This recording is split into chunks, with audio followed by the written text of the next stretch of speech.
Hola, buen día a todos, ¿cómo están? En la videoclase del día de hoy ya vamos a comenzar con nuestra segunda etapa. Los primeros temas que vamos a ver esta semana son modelos atómicos y partículas subatómicas. Aquí les tengo una línea del tiempo que nos muestra cómo va cambiando el átomo a nuestra información. Sí, son los diferentes modelos atómicos que han surgido a lo largo del tiempo. Tenemos desde Dalton hasta el átomo que conocemos el día de hoy. ¿Qué es el modelo atómico? Son todas las aportaciones científicas que contribuyeron al establecimiento del modelo atómico actual. Para llegar a ese modelo atómico que tenemos en la actualidad, se han utilizado muchos modelos científicos que nos ayudan a comprender los fenómenos y nos dan una explicación de algo que nosotros no podemos ver a simple vista. Estos fenómenos son aproximaciones de lo que en realidad sucede. Entonces, desde que la química y los científicos iniciaron el estudio de la composición y de las propiedades de la materia, han desarrollado a la vez la teoría atómica como un modelo científico para comprender la naturaleza del átomo. ¿Y qué es un modelo científico? Va a ser la representación conceptual, gráfica o visual de un fenómeno, de un sistema o de un proceso.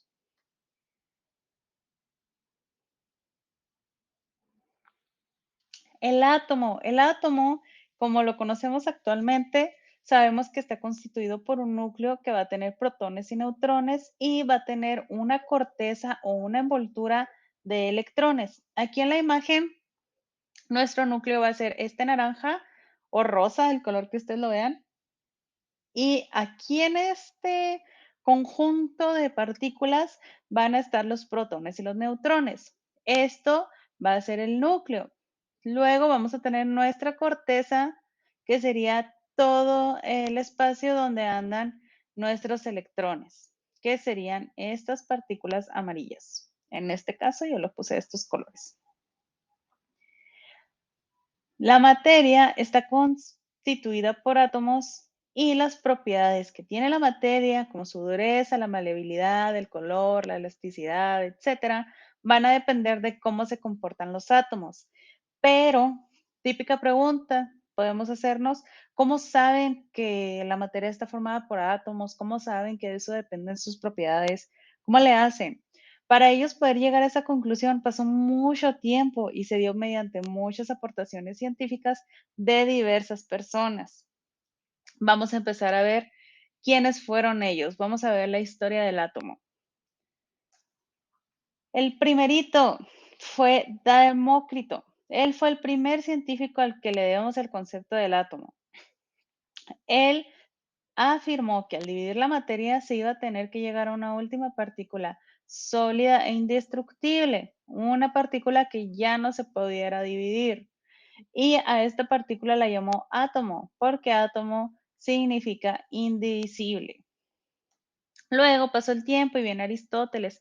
Aristóteles refuta la teoría de Demócrito, le dice no es cierto, y en su lugar se fue del lado de Empedocles, que él sostenía que la materia estaba constituida por cuatro elementos fundamentales, que es la tierra, el aire, el agua y el fuego.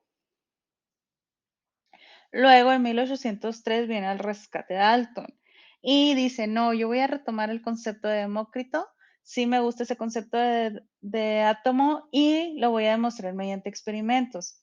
Entonces, él logró establecer que hay una relación entre la masa de todas las sustancias. Se le considera el padre de la teoría atómica y John Dalton descubrió en 1792 que no era capaz de distinguir colores. Ese es un dato especial. Por eso se llama ese problema daltonismo. Si nosotros somos daltónicos es por Dalton. ¿Qué nos dice Dalton en su modelo atómico? Así lo podemos resumir con estos 6 puntos. Nos dice el primer punto, que los elementos están formados por partículas diminutas, indivisibles e indestructibles llamadas átomos. El segundo punto de su modelo nos dice que los átomos de un mismo elemento son idénticos y poseen las mismas propiedades. También en su modelo atómico nos dice que los átomos de distintos elementos presentan propiedades diferentes. Luego también nos dice en su cuarto punto que los compuestos químicos se forman al unirse dos o más átomos de diferentes elementos en proporciones fijas. También establece en su modelo atómico que los átomos se combinan para formar compuestos en proporciones definidas, 1 a 1, 2 a 1, 2 a 2, etcétera, etcétera. También nos dice que los átomos de dos elementos se pueden combinar en proporciones diferentes para formar compuestos diferentes. Eso es lo que Dalton, basado en sus experimentos, nos dice en su modelo atómico. Muy importante, Dalton consideraba al átomo como una esfera sólida, pequeña, indivisible y de peso, así como esta que tenemos por acá. Luego viene Thomson a aportar a la teoría. Él realizó experimentos con rayos catódicos y al someterlos a un campo magnético externo pudo observar que se desviaban de su trayectoria.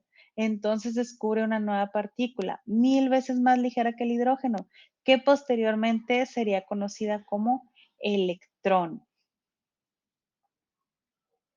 Los postulados de Thomson nos dice que el átomo es una esfera de electricidad positiva en la que se encuentran inmersos los electrones.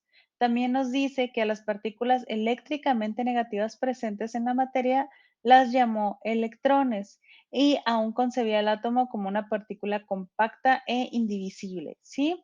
Le aporta al modelo de Dalton los electrones que tenemos por aquí. Luego viene Rutherford. Él en 1911, junto con su equipo, trabaja para realizar diversos experimentos en los que se utilizaron rayos provenientes de una fuente radioactiva para determinar bien la estructura atómica. ¿Y qué nos aporta con sus experimentos? Ya establece que el protón es un componente que está en el núcleo. Nos establece también que el átomo está formado por un pequeño núcleo con carga positiva y alrededor de él se encuentran los electrones, describiendo diferentes trayectorias. También nos dice que toda carga positiva y también casi toda la masa se concentran en el núcleo del átomo. Y también nos dice que a las partículas positivas les vamos a llamar protones y dedujo que los átomos, al ser eléctricamente neutros, tienen la misma cantidad de protones que de electrones. Entonces, si en un elemento tenemos 10 electrones, Rutherford nos dice que vamos a tener 10 protones por 10 electrones para que tengan una carga neutra.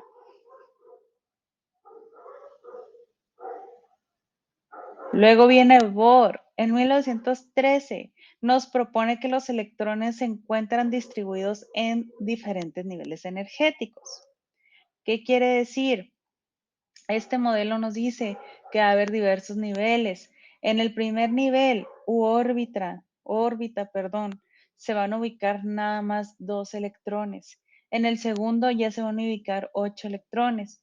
Y si un átomo tiene más electrones, estos se ubicarán en los niveles energéticos superiores, que quiere decir más alejados del núcleo. Aquí tenemos un ejemplo del sodio. Su número atómico es 11, por lo tanto, un átomo de sodio va a tener 11 protones en su núcleo.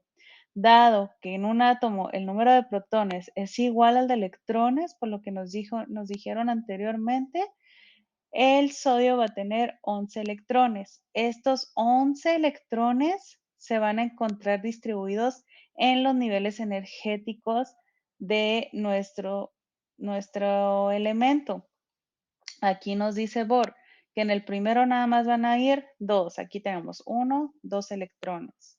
En el segundo van a ir 8, ¿sí? 2, 4, 6, 8. Ahí ya llevamos 10. Y en el tercero va a ir el último electrón que nos sobra, que sería 1. Serían 2 y 8, 10 y 1, 11. Eso es lo que nos propone Bohr, que van a estar situados en diferentes órbitas.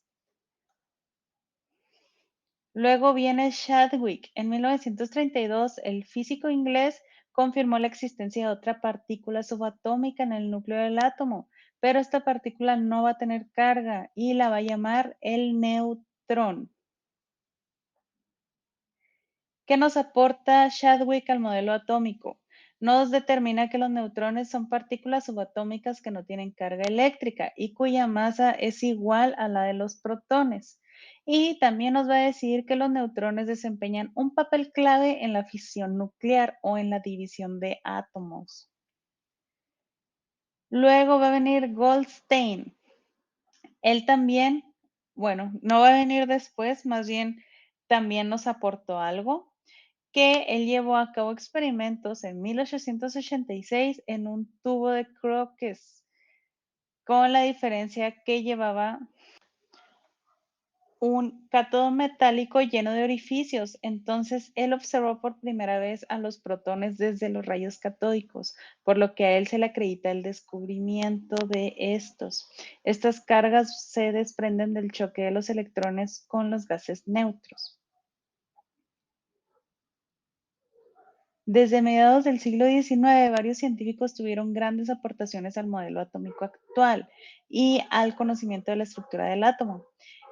Todo este estudio sobre conductividad eléctrica de los gases y etcétera, dio como evidencia que los átomos sí se podían dividir, a diferencia de lo que nos aportó Demócrito y Dalton en sus postulados.